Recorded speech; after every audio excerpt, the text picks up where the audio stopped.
Bom, vamos lá. Boa noite a todos. Provavelmente essa é a minha última apresentação, né, aqui no PET, da Iniciação Científica. Então, eu queria primeiramente agradecer algumas pessoas aqui, né, ao professor Davi por ter acreditado em mim e dado a oportunidade, ao professor Carlos, que não está aqui também, mas ele tem papel importante, se não o maior, né, nessa trajetória do PET aqui na Iniciação Científica, para mim. Aos colegas petianos também, Zé Vitor, né, Toreto, que está aqui assistindo, em especial, Edmilson, Arthur Melo também, que está aqui com a gente, não é mais petiano, mas está aqui com a gente, né, e de Jackson também, que foram os que me ajudaram mais nesse momento, né, então, queria primeiro agradecer a todos vocês, certo? Obrigado. Hoje eu vou trazer aqui um pouco sobre o que eu venho estudando durante o tempo que eu estou no PET, né, representações de grupos finitos. Para estudar isso, os pré-requisitos são mínimos. Só álgebra linear que a gente vê mesmo na disciplina de álgebra linear 1 aqui na universidade, certo? E teoria de grupos também, que a gente vê na disciplina de álgebra abstrata. Teria que estudar um pouquinho a mais do que a gente vê na álgebra abstrata, que seria ações de grupo, certo? Que é preciso também. Para quem viu as apresentações anteriores minhas, né? Eu já dei algumas coisas sobre ações de grupos aqui, né? Já disse o que era ação de grupo, quando eu fui falar lá de teoremas de estilo, certo? Então aqui é basicamente uma continuação do que eu já estudei antes. Vamos lá.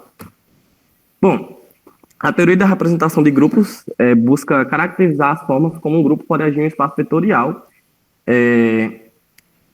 e os efeitos dessas ações, certo? Como eu disse, ações de grupo em um conjunto.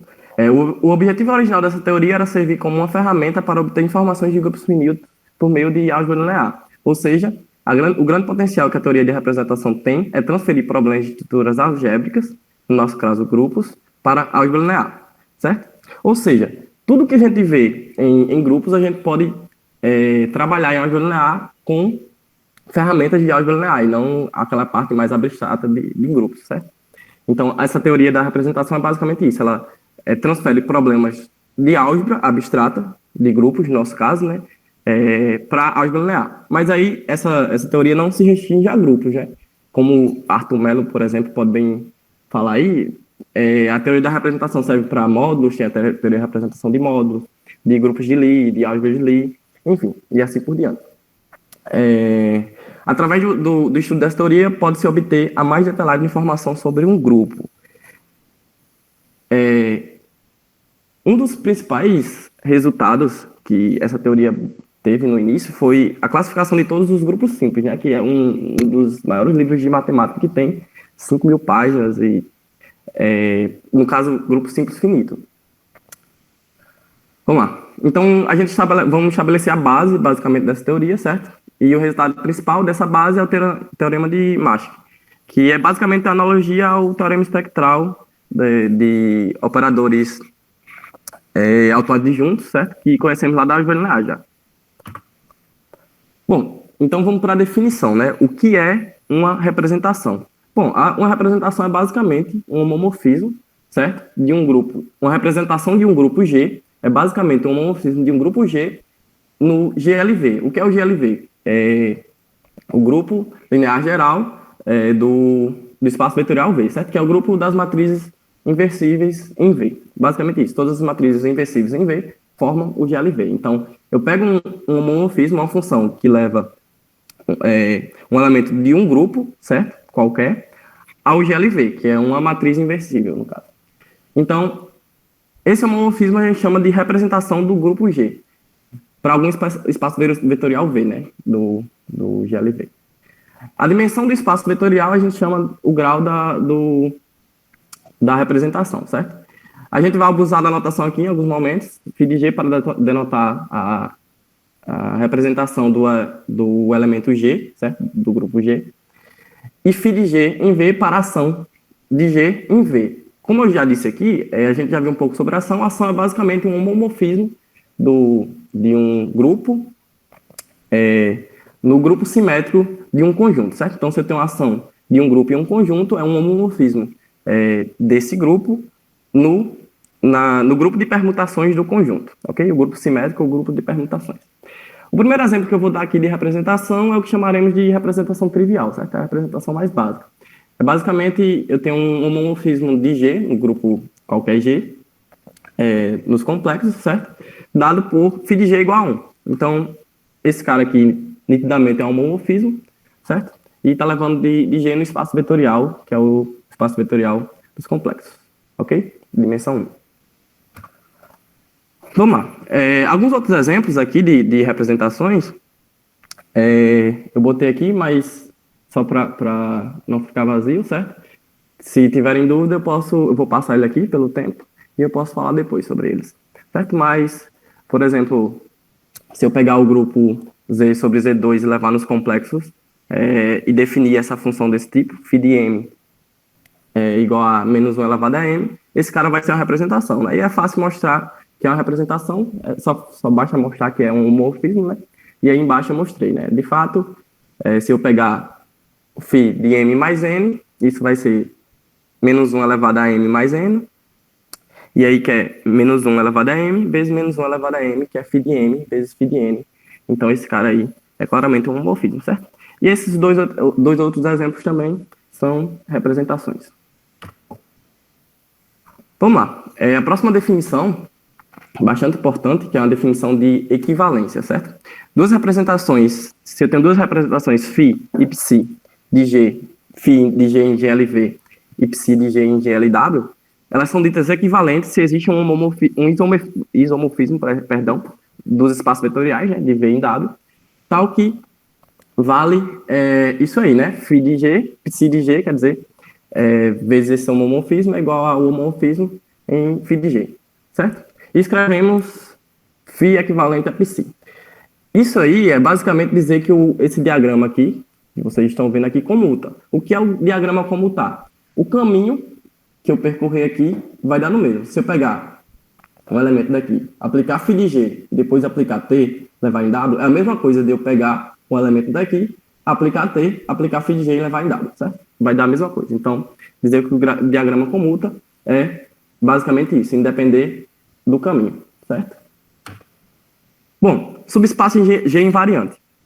Eu estou dando aqui as definições que é para a gente ir para o nosso problema principal, né, que é o teorema de March. O subespaço G invariante, vocês podem ver basicamente como uma analogia a um subgrupo ou um subespaço vetorial, certo? Então, se eu tenho uma representação φ de G em GLV, não nula, certo? Sempre a gente assume aqui que as representações são não nulas. Um subespaço W de V é dito G invariante se, para todo elemento em G e W no espaço vetorial, né, temos que a ação da representação em W pertence a W. Ou seja, é basicamente dizer que o subespaço é fechado, certo? Que se eu pegar um elemento lá dentro e fazer a ação dele, ele vai cair no próprio W novamente. Aqui tem outra definição bastante importante, que é soma direta de representações, que é muito análogo também às somas diretas que a gente já conhece. Soma direta de vetores lá na álgebra linear, né? E o produto direto lá de grupos, certo? Então, a gente tem aqui φ e ψ, duas representações, certo? A soma direta de φ e ψ, que leva de G em GL de V soma direta de W, é dada como, basicamente, a gente já conhece. A mesma coisa lá da álgebra linear, certo? Essa igualdade aí, φ soma direta de ψ em G é igual a φ de G em V, ψ de G em W, certo? Para melhor entender essa definição, é basicamente a gente fazer o que a gente fazia lá em álgebra linear, com matriz, certo? Se eu tenho soma direta de φ e ψ, eu basicamente pego φ e boto aqui como uma matriz coluna, certo? E ψ aqui também, uma matriz coluna não, perdão, com uma matriz bloco, certo?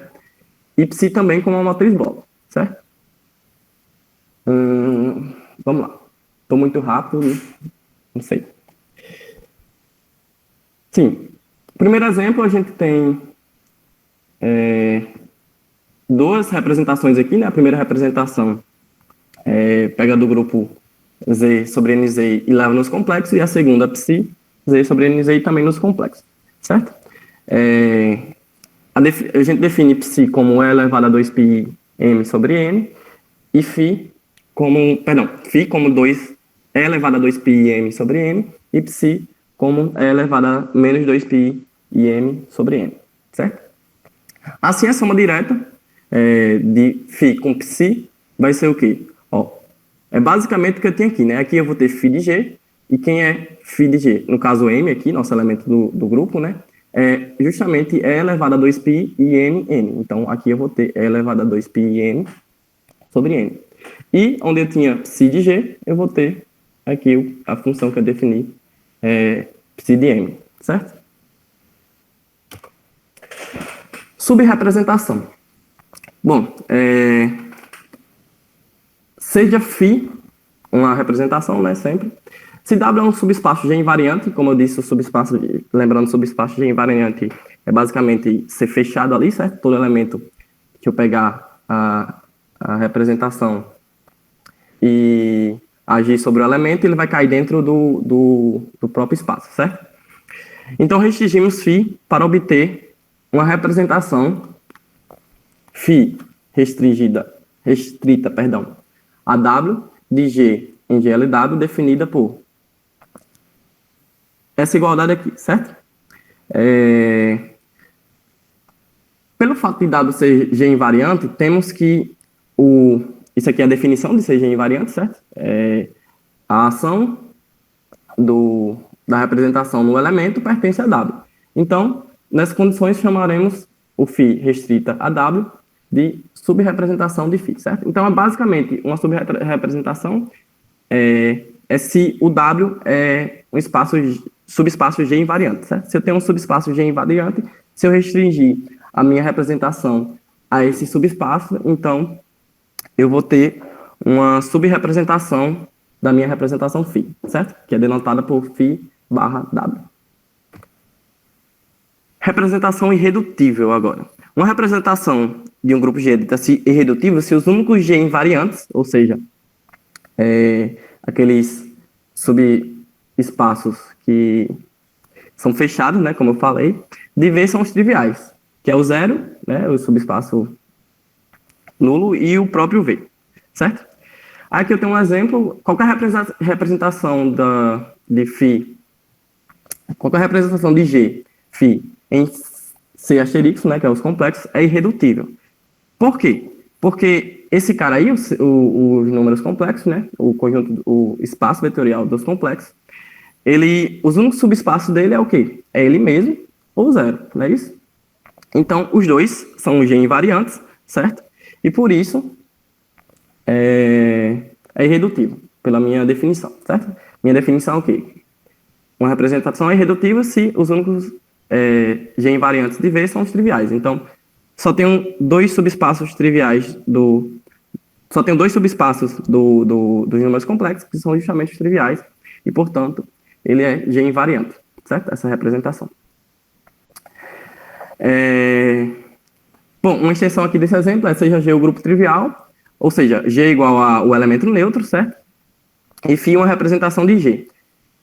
Evidentemente, o φ do elemento neutro, né, é sempre igual à identidade, né? Porque o homomorfismo a gente já sabe que leva elemento neutro em elemento neutro, certo? Então, se eu pego o φ de E, vai dar I, que é a identidade, ok? A matriz de identidade, né? Que eu estou levando no GLV, certo? Então, eu estou levando em uma matriz. Assim, fornecer uma representação do grupo trivial é basicamente dar um espaço vetorial para o grupo trivial, certo? Então, uma representação desse grupo que eu defini como grupo trivial, se eu fornecer qualquer espaço para ela, eu vou ter uma representação, certo? Decorre imediatamente da definição que qualquer subespaço de V é G invariante. Portanto, temos que uma representação do grupo trivial é irredutível se somente se tem grau 1. Ok? Esse resultado também é importante para a gente provar o nosso teoremazinho lá na frente. Aqui é uma tabela, mais ou menos, de analogia, certo? Que a gente tem entre grupos, espaços vetoriais e representações. Como eu disse, o grande... como é que eu posso falar? O grande diferencial dessa teoria é justamente pegar problemas abstratos, certo? de estruturas abstratas, como grupos, no nosso caso, né? Pode ser módulos, grupos de Lie, álgebra de Lie, etc. E transferir para álgebra linear. Então, aqui a gente tem uma tabela de analogia, certo? Subgrupos em grupo é análogo a subespaços vetoriais em um espaço vetorial, né? E que é também análogo a subespaços de invariante, como eu falei antes já, em representações, certo? Grupo simples é análogo a subespaços unidimensionais, que é análogo à representação irredutível. E foi justamente essa analogia entre representação irredutível e grupo simples que foi possível classificar, como eu falei no começo da apresentação, todos os grupos finitos simples, que é algo surreal, certo? Um livro com mais de 5.000 páginas só classificando esses grupos. Produto direto, já falei também, né, que é igual a soma direta, que é igual a soma direta também em representações. E eu tenho isomorfismo de grupos e isomorfismo de espaços vetoriais. Nesse caso aqui a gente tem equivalência entre representações, certo? É a mesma coisa de uma equivalência, a mesma coisa de um isomorfismo. Bom, a próxima definição é a definição de completamente redutível. Seja G um grupo, uma representação φ de G em GLV é dita completamente redutível se V pode ser escrito como soma direta de subespaços G invariantes de V, certo? Então, V igual a V1 mais soma direta V2, soma direta V3, soma direta Vn, onde cada Vizinho desse aí é um subespaço G invariante. E se eu restringir φ a VI, né, como eu disse lá, tem a restrição que eu defini antes. Enfim. Cada subespaço desse vai ser irredutível, cada representação dessa vai ser irredutível, certo?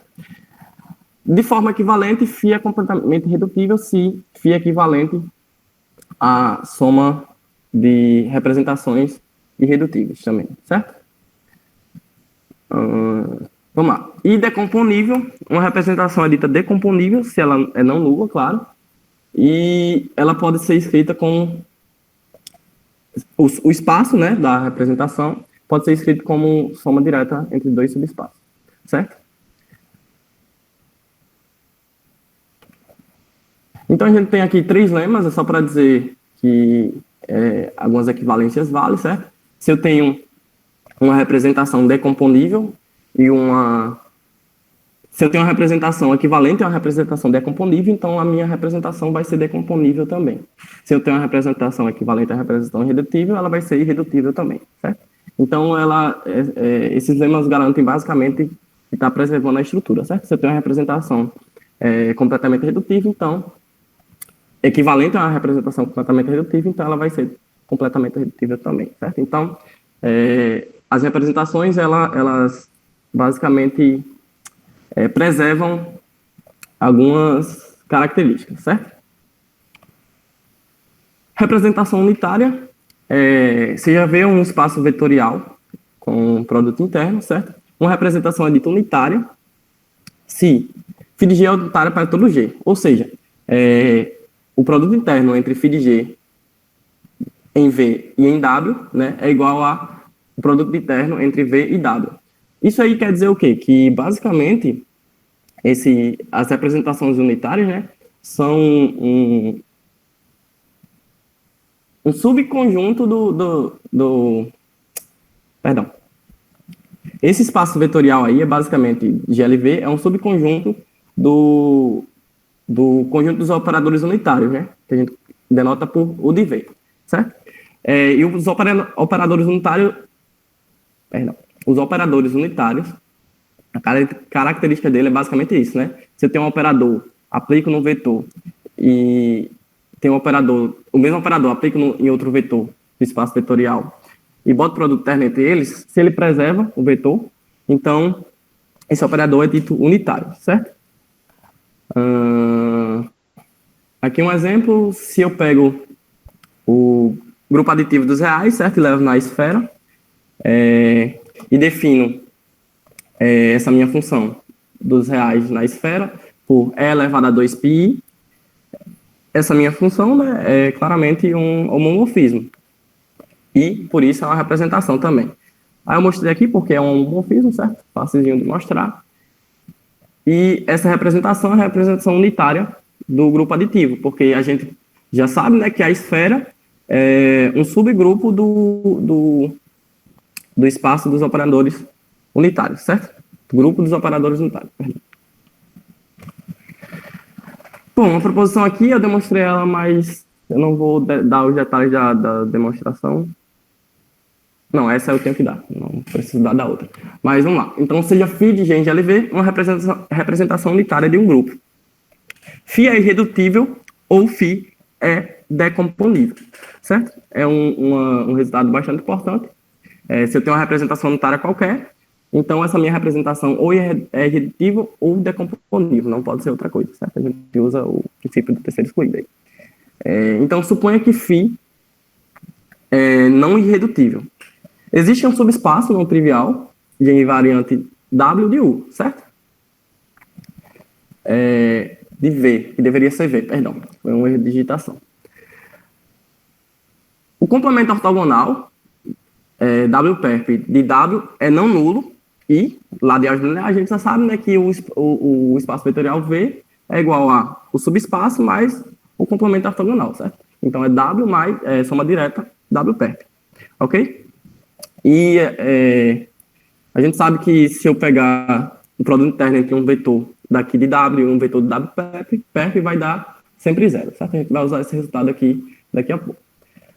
Então, basta provar que o WPerp é G invariante.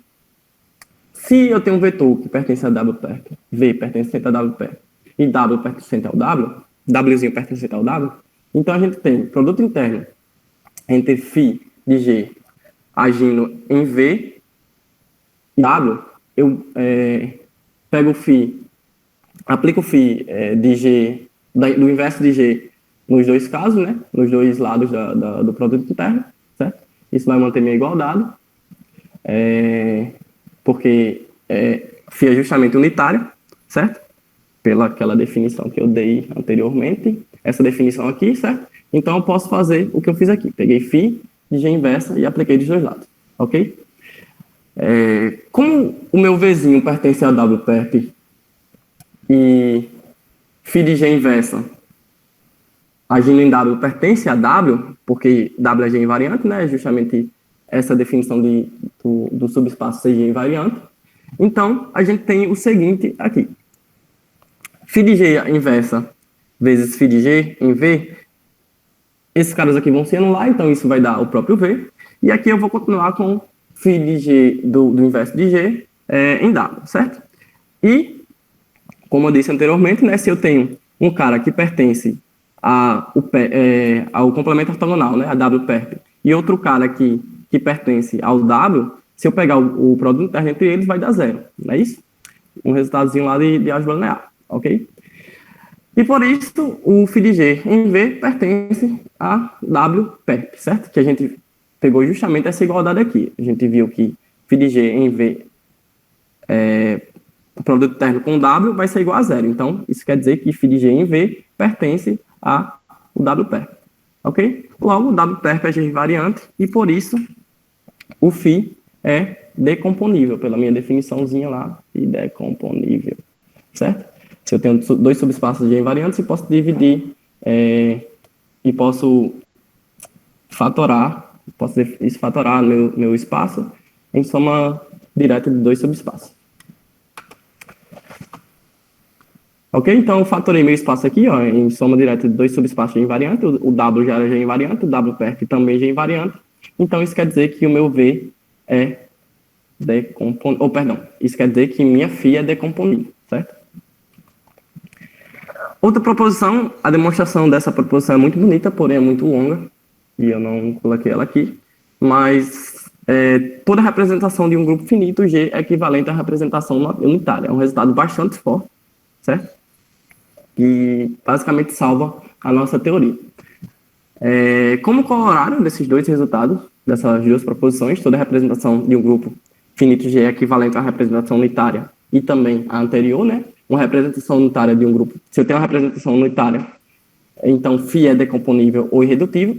Então eu faço o quê? Toda representação de um grupo finito é ou irredutível ou decomponível, certo? Como corolário. Segue imediato dessas duas proposições. E agora a gente vai para o nosso resultado final, que é o teorema de Marx, certo? Agora vamos enunciar e demonstrar o principal teorema deste capítulo, no caso dessa apresentação, que pode ser visto como uma analogia do teorema espectral para operadores autoadjuntos, certo? Para quem não lembra do teorema espectral para operadores autoadjuntos, diz basicamente que se eu tenho um operador autoadjunto complexo, né? Aqui a gente está trabalhando com os complexos, então existe uma base ortonormal do espaço vetorial, né? Como é autoadjunto, é de V em V, formada por autovetores de T. Então, esse resultado aqui é análogo àquele resultado para operadores adjuntos, que é análogo também ao resultado de uma representação irredutível é basicamente como um número primo, né, lá para a teoria dos números, ou como um polinômio irredutível lá para a parte de polinômios, certo? Anéis de polinômios. Ok? Então, existe essa analogia aí. Então, o teorema de Marx diz, basicamente, que toda representação de um grupo finito é completamente redutível, certo? Resultado muito forte. Como eu disse, é análogo ao teorema dos números primos, né? Que diz que qualquer número composto pode ser fatorado de forma única como produto de números primos, ou lá em polinômios também, irredutíveis, certo? Vamos lá. Então, a demonstração é bastante simples desse teorema, certo? Se eu tenho uma representação φ de um grupo finito, a gente vai aplicar a indução, a demonstração é análoga aos casos que eu falei, para números primos já e para polinômios irredutíveis também, certo? Então, eu tenho a base de indução, né? A dimensão de V igual a 1. A gente, no caso, vai aplicar a indução aqui lá no V, certo? Na dimensão do V. Se a dimensão de V é igual a 1, como eu já disse antes, né? A minha representação é irredutível, né? Porque é unitário esse cara. E não tem em espaço diferente dos triviais. Assumindo que a dimensão de V é igual a N, né? Agora a gente vai para o passo de indução. Vamos mostrar que vale também para a dimensão de V igual a N mais 1. De fato, né? Se eu tenho uma representação com dimensão de V igual a N mais 1, aqui, pelo corolário, lá de trás, esse corolário aqui, certo? A gente tem o quê? Que minha representação ou é irredutível ou é decomponível, como eu acabei de falar, né? Pelo corolário. Temos que, por isso, V pode ser escrito como soma direta de dois subespaços G invariantes de V, certo? Como a dimensão de cada subespaço desse é menor ou igual do que a dimensão do V, né? Esqueci o teorema lá de Aljounian que garante isso, o nome, mas isso é válido, certo? Por hipótese de indução, temos que, se a gente restringir φ de V1, φ a V1 e φ a V2, esses caras vão ser completamente redutíveis, certo?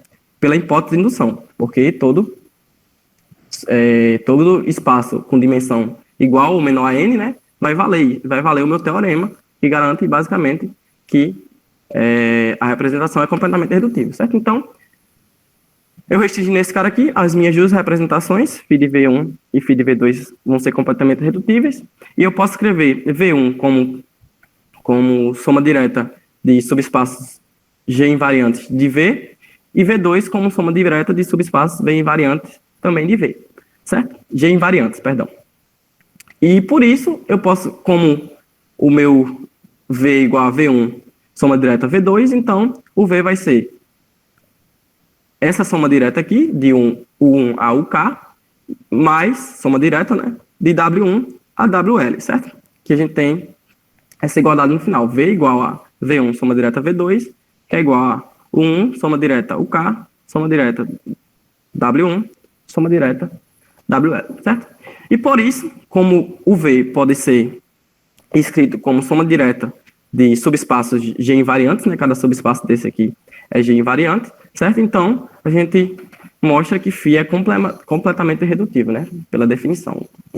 Uma representação é completamente redutível quando eu posso escrever V como soma direta de subespaços G invariantes. E é isso aí. Minha apresentação acaba aqui. O livro principal que eu usei é o de representação, Teoria da Representação de Grupos Finitos, né, do Benjamin, da Springer, e alguns auxiliares também de áudio. Agora vamos para as dúvidas, se alguém tiver, claro.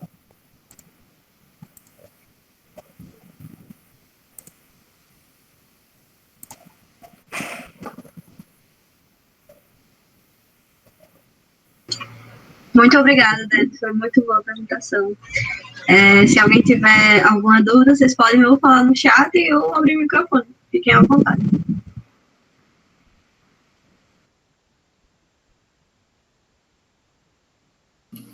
Denis, parabéns, boa apresentação. Eu só queria dar uma dúvida aqui, no teorema de mágica que você fala, né? Queria saber a pequena diferença, daí eu perdi, entre representação irredutível e completamente irredutível. Qual a diferença básica? Sim, professor, vamos aqui. Ó. Cadê? Pronto, a representação irredutível é basicamente os únicos subespaços G invariantes da minha representação.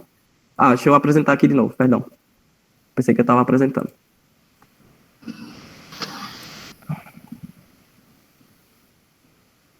Bom, aqui, ó, uma representação dita irredutível quando os únicos subespaços G invariantes são os triviais, certo? Que é o espaço nulo e o próprio espaço V, certo?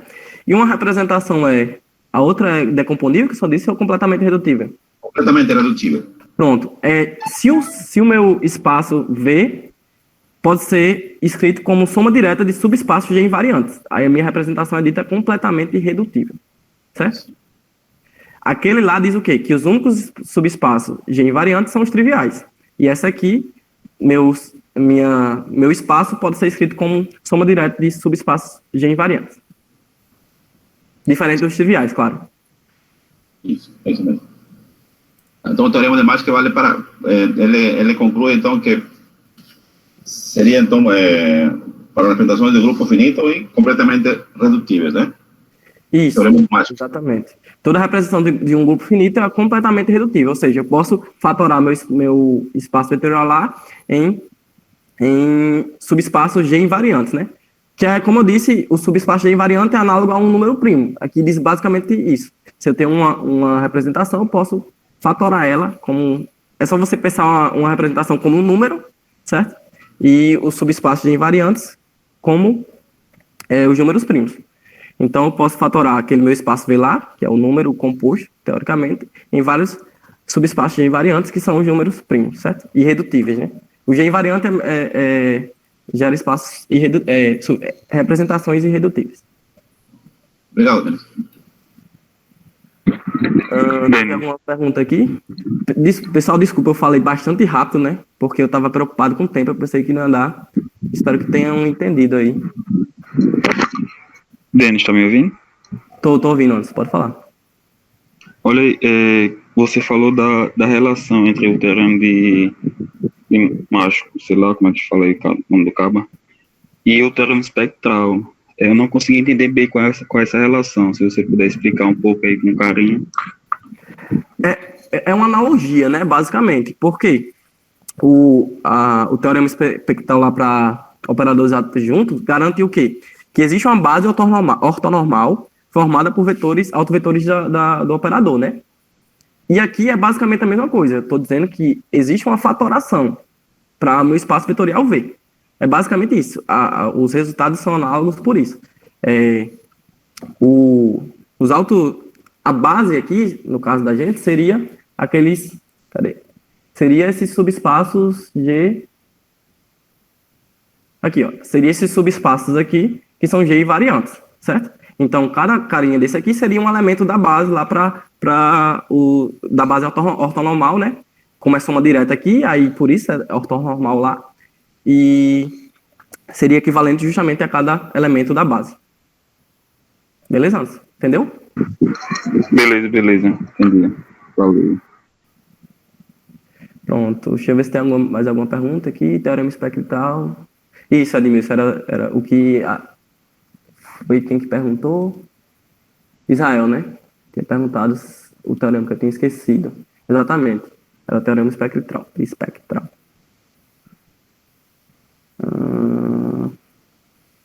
Mais alguma coisa? Alguém? Não, né? Nada? É com tu aí, Bia ou Paulo. Obrigado, pessoal, por prestigiarem a apresentação. Obrigado a todos. Muito obrigada, Denis. Muito boa apresentação. Então, eu acho que é isso, gente. As apresentações de hoje terminaram.